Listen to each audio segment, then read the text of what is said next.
Hey friends, hope you had a great Labor Day weekend and a time to rest and rejuvenate and found some refreshment. But guess what? It's time to get back to work. That's right. If you're a student, get back to school. If you're a laborer, get back to the factory or get back to the line, get back to the office. And you know what? If you're a Christian, it's time to get back to worship.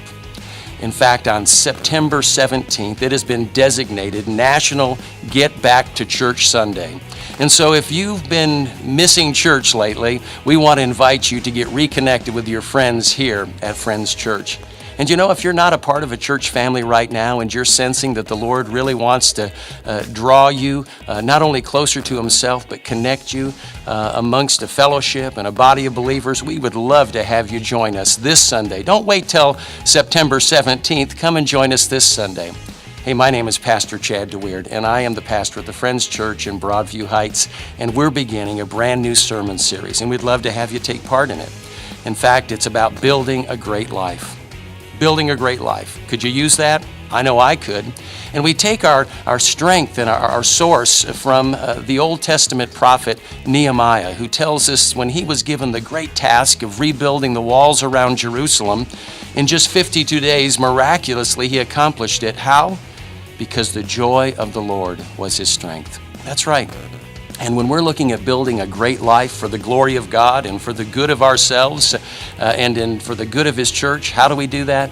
We do it in partnership with God, who's already promised us in Philippians 1:6 that we can be confident that He who began this good work in us will be faithful to carry it out to completion until the day of Christ Jesus. And so I want to challenge you to choose joy. That's right, joy is a choice.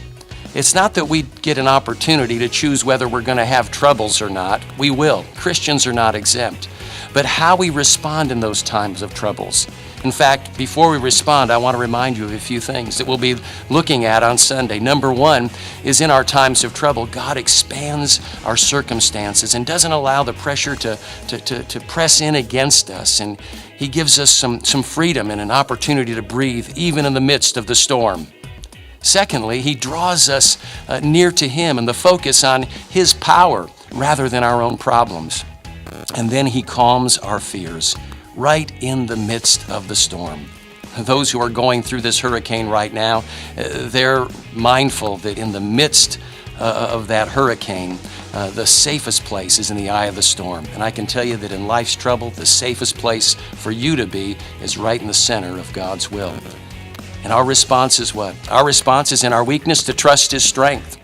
Our response is that in our doubts that we need to trust His word. And in our fears, we need to trust His future. Why? Because He's a God that not only has our future as our best interest, but He also is with us today, now and forevermore. Hey, I hope to see you Sunday. In the meantime, keep looking up and keep trusting God. May the Lord bless you.